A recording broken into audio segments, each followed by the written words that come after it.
playing in the film as the role of the teacher, and then he also worked with me as an assistant director, and now he's writing with me for the third part. So. You said he sent you so many emails, and so was this all published? Was his writing ever published, or is that something just you have?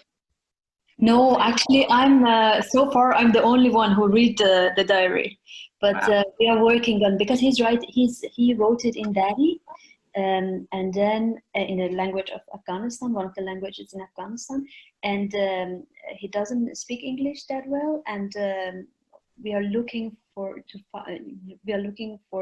a translator who can translate it, but it's too big, and after many rewriting, now we cut it down to 530 pages, but it's a huge work, and I think we both are dreaming to publish it one day, but maybe when we finish the 5 films, then we can publish also the diary from Anbar. Wonderful. How did you meet him? Can you tell us about your first meeting with him a little bit more? We both work in the TV. I was working in the production department, and he was working in the news department. And we met each other during the coffee break around canteen for the lunchtime, for the afternoon. and actually, the third part that now I'm working is about how we met, because later we also start to date each other. And now we are like love partner. And, yeah, and it's not that. And it's not only that. 2 years after, I discovered that Anva is my cousin. Oh, wow. Wow. Talk about destiny. You see, that looks like complete Bollywood, Bollywood. It was meant to happen. Yeah. That should be a movie for sure. Yeah, wow. So you should watch the third film if we make it one day. Yes, we will definitely wait for it. Now your life is like a Bollywood story, so I'll just ask a question about, Orphanage has so much influence, Bollywood influence, and how did that come about? That came from the diary of Anwar, because in reality he was selling cinema tickets in front of the cinema for Bollywood films. Yeah, and he was because after he escaped from home, then he ended up in the street, and for 3 years he was kind of a street kid working in front of the cinema, and he watched a lot of Amitabh Bachchan movies, because Amitabh Bachchan was the hero on that time. In Kabul, he was like a super, still he is, but on that time it was like the golden time for him. And any film that came to India, the next day it came to Afghanistan, and the friendship between India and Afghanistan was very strong, and still it is. And Anwar, he watched, he sold a lot of tickets in black market, so he made a lot of money, but he also watched each movie 40 times or something. That's why he's fluent in Urdu now. only because he watched a lot of movies. So I got this idea from the diary, but I was completely opposite of Anwar. I was not big fan of Bollywood. I didn't like Bollywood. The only time that I think I watched Bollywood films, it was when I was in Iran, and I watched some Bollywood films from the national TV in Iran, but of course they also censor a lot, so they took out all the songs and dance. So I didn't know that in Bollywood films they are hard dance. So I never, I didn't like the Hindi film on that time. And then Anwar kept talking about, in all the time that we started our relationship, he was non-stop talking about the Indian actress and Indian actor and all the gossip in Indian cinema, and and he listened to all the music from Hindi film from 50s, 60s, 70s. Like he likes Raj Kapoor and Amitabh Bachchan, and he knew everyone, and it didn't really interest me until I got a script residency in Germany, in Berlin, and Anwar also joined me. So we lived in Berlin for 3 months, and I was working on a draft of the Orphanage on that time, and I finished a draft that it looked final, but still it had a problem, because it was so, for me it was like a, because of the way that because of the cinema that I was trying to portray in the Orphanage, everything was so observational, and I didn't have anything from the main character. I didn't have anything that makes us to feel close with him, and I didn't want to describe his character like when everyone doing it in the film, because I thought Afghan people, we are not very expressive people, so if we are happy, or if we are sad, or if we are anything, we keep it here and we never share it. And I think it gets more, maybe because of the last decades of war, that people, they are really do not show emotions or thoughts. They just adapt, because even if you look at politics or history, that the radical change happens one after another, that people that they wanted to survive, the only thing that they could do, they just need to adapt to that society. So I think they kill all the emotions and feelings and all this. And now, if for example now you come to Kabul and you make a conversation with someone, you look at his or her face, you don't know what he or she is thinking. You don't know, because the feeling, it's like a security guard that doesn't let the feeling comes on the face. And then I knew this, so with respect to this, I didn't want to make a character description and where everything about the inner side of the character and all this. I didn't want to do that. But on the other hand, I was very amazed of how Afghan people, that they are not very expressive, they are fond of Bollywood, that they are exaggerating expressive. So I just wanted to add that when I was in Berlin in the residency, then I fell in love with Bollywood after watching 400 movies.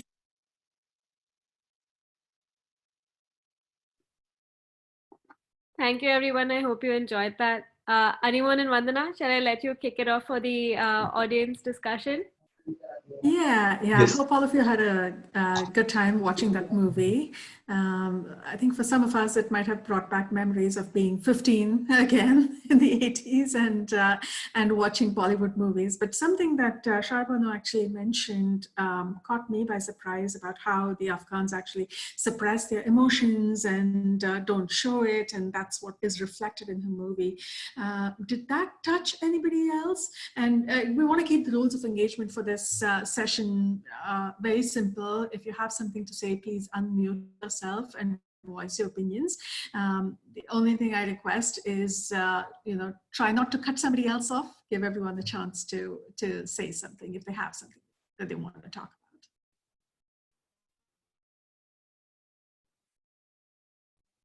about. I particularly love just having a warm feeling watching people in the theater, just being together and enjoying it.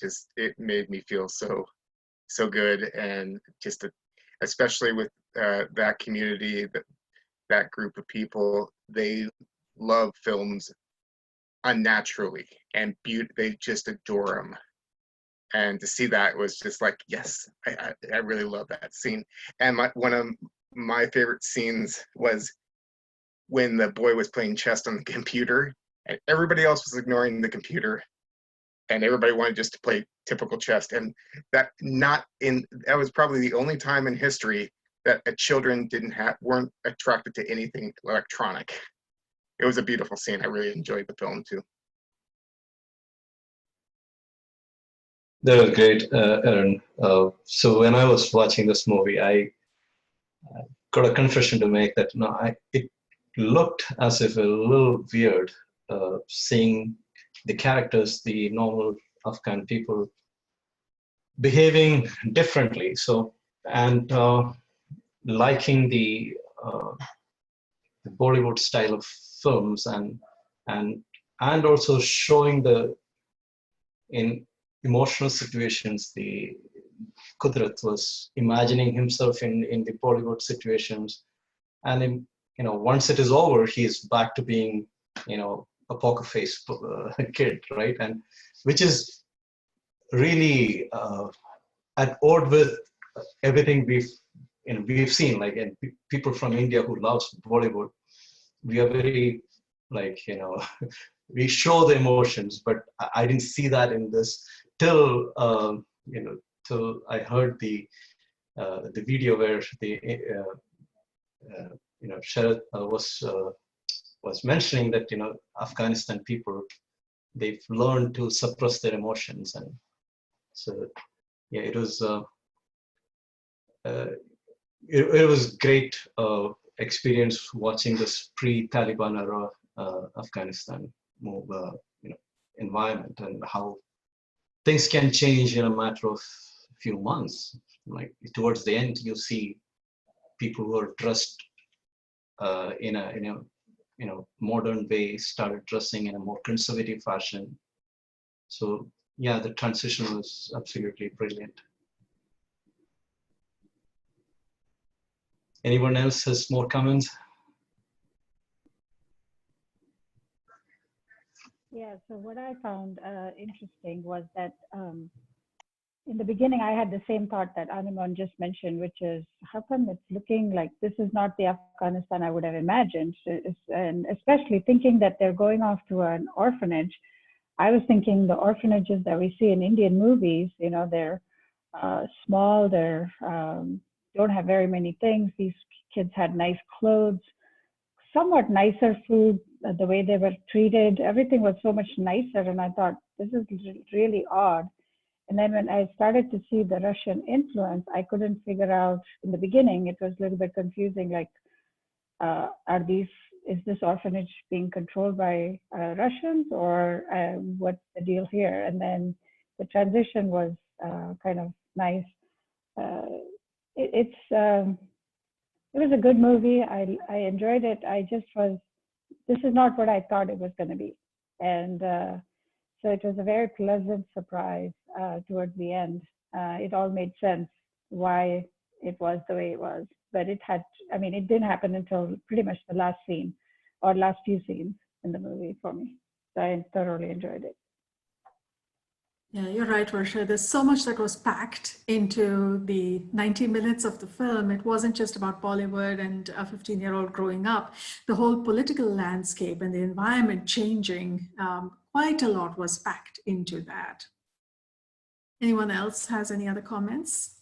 Yeah, observations? I think Anurag also had asked this, but I was really astounded by how they managed to recreate the entire scene, like, recreating Kabul, recreating the orphanage, and all of the actors that they brought in, because it was a huge production, right? Like, and it was really well cast, I felt, and the way that it takes you back in time almost immediately was so well done. So I just wanted to add something about the casting, because you spoke about this, Ananya. So when we were talking to her, she mentioned that she had gone to, I believe, 25 high schools, and she had shortlisted 1,000 children. And then the 1,000 children became 500 children. And then the 500 children became, I believe, 100 children. And then that's how she shot it. And they did a numerous number of auditions. And that's how she came to her final kids. So because you had mentioned about that, I just wanted to point that out. That's amazing. Yeah, it's a labor of love. Yeah, Shweta, can you read, since you answered those questions, but they're good questions, and I'm sure everybody has the same questions. Anurag, do you want to ask your questions now that we have a different format? It'll just be easier, and then Shweta can answer your questions, because I'm sure everybody's wondering where was it shot, and Sure. Can you hear me okay? No, as I started watching the movie, within 5 minutes I knew it was shot in Afghanistan or it was an Afghani movie, even though I had not read the reviews and all that. Growing up in Punjab in 70s and 80s, there was a little bit of familiarity what was going on in Afghanistan. So it was very amazing. As soon as I saw these male characters, I could see some Hindi behind them, and I could see them talking rupees, but I saw them very, very fair and very Western. And then I saw the Arabic language in the back, and she did an amazing job without even telling where the movie was. I knew it was in Afghanistan. And then as soon as I saw the Russian, just hint of them, I knew it was 1980s. And then Vanna behind me was reading the review and says, yeah, it was shot in 1980s. And even the song she picked was a 1980s song. So the whole concept of recreating 1980s Afghanistan with the Russians, with the culture, that was amazing. And then I definitely agree with Varsha. I was surprised how well the orphanage was. I mean, they were being fed well, they were being given a room to stay. They were actually studying in a classroom with girls and boys. And that was not the Afghanistan you would think today. So I'm really impressed how she was able to recreate that, in my view, a very authentic environment, because I was almost there when that era was going on. And some of you may not know that, but I was in Punjab and there's a war going on with India and Pakistan. So there's a lot of that kind of familiarity it was amazing. I have to admit, I haven't seen the whole movie yet because I wanted to come to this Q&A. So I'm going to go back and watch the last 30 minutes or so. And I'm really curious about the director, how she got in, where she grew up, where she lives now, how she found all these actors. Were they real Russians there, or were they all actors? Just the whole concept of a movie in Afghanistan in 1980s, so authentic. That is really, really impressive. And I need to read more about her and how she did all this, how she found those amazing characters. I still can't believe that there's a movie like this. We had the privilege of watching. So thank you, Alka. Thank you for finding these amazing gems. I don't know how you find all these things. Has anybody seen the prequel to this? We have a great team. That's how we find all this. But I'll let Shweta answer a lot of those questions Anurag you had, because she did answer a lot of those questions. You should definitely watch, everybody, the longer version of her Q&A. She's very generous with her time, and so Shweta, I'll let you take it over. Yeah, and before Shweta takes it, Anurag, we will actually be emailing everybody a link to the longer version of her interview, which is about 45 minutes long. You'll get that via email, so you can, I think while Shweta can be a proxy for Sharmano for some time, I think you'll get a lot of value out of it. I'll keep it really short because I know everyone wants to talk. So she's originally from Iran, and at the age of 11, her parents decided to move to Afghanistan, some remote village. I just don't remember the name of the village, but it was away from Kabul. So she grew up there, and then she found herself completely lost. She says, I don't know what my parents were thinking, why they brought me here. She was trying to discover herself, I guess. And then, of course, like she mentioned, she grew up there. She was born in 1991, so she has no idea what happened with Afghanistan before that until she met Anwar.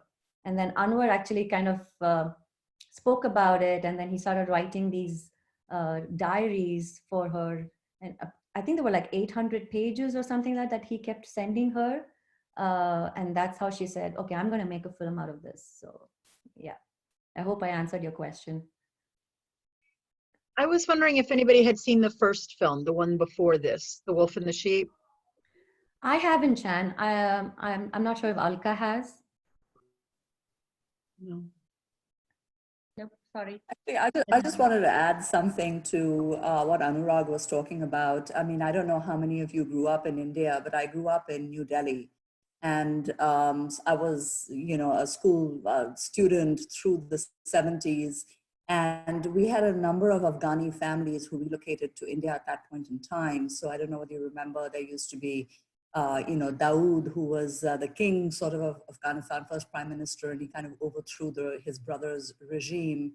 and he was then overthrown, and all those people then relocated to Delhi. And so we, living in Delhi, had this view of Afghanistan as a very progressive country, very westernized, because everybody who had relocated was like that. And so this kind of regression into, in some ways, a conservative Islamic state was a bit of a shock to the system. So it was kind of nice to see a little vignette of the pre-Mujahideen kind of Afghanistan that I remember from these young people. And it was very sad because there were a lot of them, you know, we used to all swim together and go to the same club and stuff like that. And some of the boys went back, you know, in 70, I think 78, 80, when they were trying to support the family, and they were assassinated as well.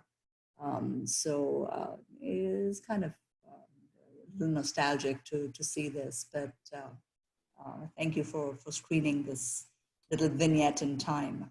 It's also sad what has become of Afghanistan, because like Geeta was saying, the Afghanistan I remember growing up in Punjab was inclusive, you know, of girls and boys, and we even saw a Sardar in there in the movie. And that was the one kind of Afghanistan we grew up with. And what we see now is such a sad state of affairs.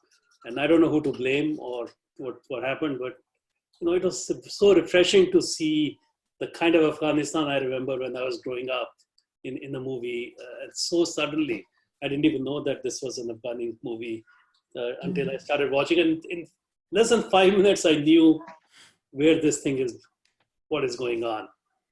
And that speaks very highly of the director. I think, Alka, we just have a minute. So I want to say quick one thing, yeah. two things. One thing is that the filmmaker says, and you'll hear it, is she wanted to fight two stereotypes. One stereotype was about the Afghani people, which is what we all expect and perceive and think, and you know, which is a recent memory, maybe in the last 10 years, 20 years, what we think about Afghanistan. So she wanted to kind of show you a different side. And the second thing was the stereotype of the orphanage. Again, and some of you brought that up. That she said, so this is based on Anwar's story, and Anwar did go to an orphanage, which was a Soviet orphanage, which was really wonderful. He got great education. He was really well taken care of. So she wanted to negate both of those stereotypes through her film that generally we all have about these two places. But next person. Yeah, probably one quick comment before we move to Ruby, who's going to talk about our next screening. Anyone has any other comments? So I see Charlie posted something over here. Would you like to say something about that, Charlie? Yeah, I just wanted to say this was a very interesting film for me because in the 1980s, I actually joined the military, and we were indoctrinated with the belief that, contrary to now, that the Taliban were the good guys because they were fighting the Soviets at that time. So it's very interesting because since then I had learned nothing about, Afghanistan, true, bad or good. So it's very interesting to see a film that shows, some of the cultural aspects of that history that I never knew about. That's an interesting point, right? Because in today's world, Taliban is the bad guy, but there was a time when Taliban was considered the good guys, right? That's a very interesting twist. Actually, let's not mix the Mujahideen with the Taliban. So there is a difference between the Talib and the Mujahideen. And so, but that's for another conversation. But could kind of use that to attribute to the Mujahideen, but not necessarily. I think I think Geeti wanted to say something. Geeti. Oh, no, I mean, I didn't have anything particularly to say. Just everything that I said in the chat is, I was agreeing that the context was created in a very realistic way. And I think it's the best film I've seen on Afghanistan. And as an Iranian American also, it was extremely relatable in terms of seeing a depiction of a Islamic revolution that comes to place and seeing the before and after of the lifestyle. And literally, I mean, my eyes were on the women in the film, which this is also very interesting that there's a lot of perspective uniquely from the male perspective, which I found refreshing and very, very intelligently done. And the women, you'll notice they were all without hijab for the first part, and then overnight, immediately, all the school teachers started wearing the hijab, which is very parallel with how you'll see things happen in Iran. Almost overnight, things, went in that direction of an Islamic regime. So there's just a lot of it was really quite apparent that this was absolutely an insider's view of Afghanistan, whereas a lot of times when we've watched films in the past, it's more of like a visit from an outsider view or an outside perspective, or maybe even showcasing some of those stereotypes that have become popularized about what Afghanistan is in the last 20 years. But I agree with all the comments that there's a long history to this country, and it was nice to see. It was almost like seeing an old friend or something. I mean, I was like, whoa, that this is something very familiar. I can't believe I've totally forgot that this was around. And so it was very refreshing. Yeah, I also, if I can add quick comment, anyone, to that. The first scene in the movie that we saw, it was interesting to me that when they panned through the theater, there were only men in the theater. Mm-hmm. Even in the line, there were only men. So like that perspective definitely came through as well. And like you said, Geeti, it was really intelligently done.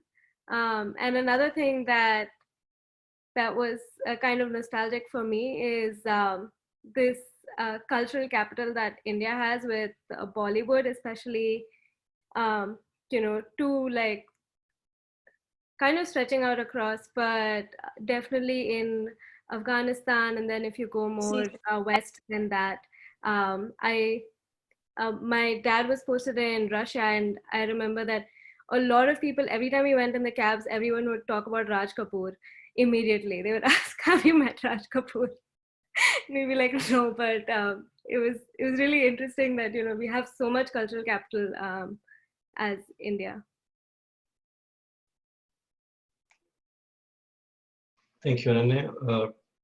Does anyone else have any other comments to make and any other observations? Right.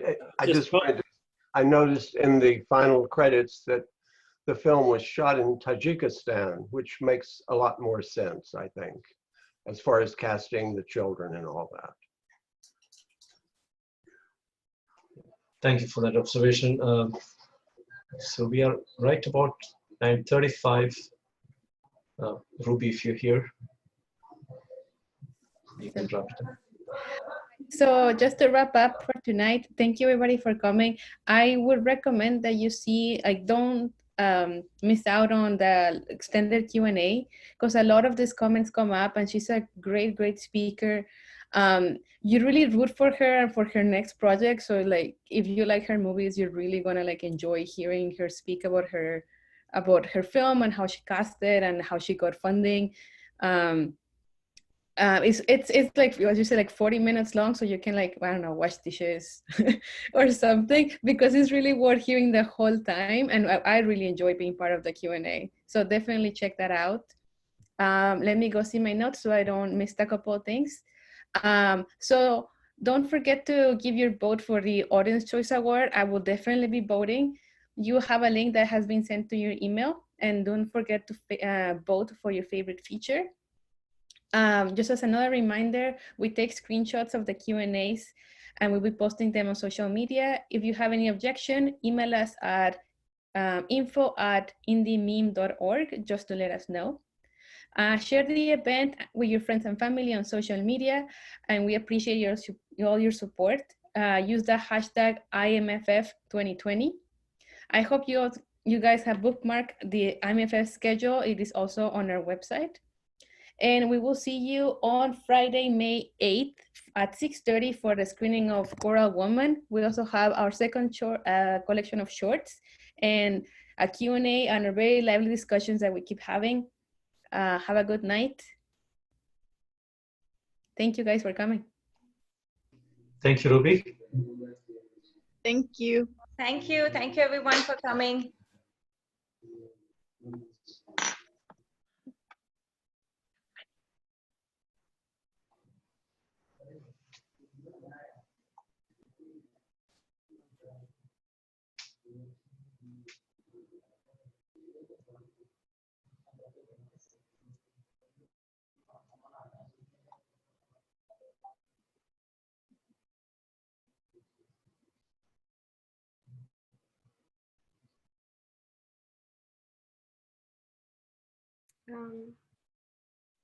I'm going to end the meeting now, unless anyone has any questions.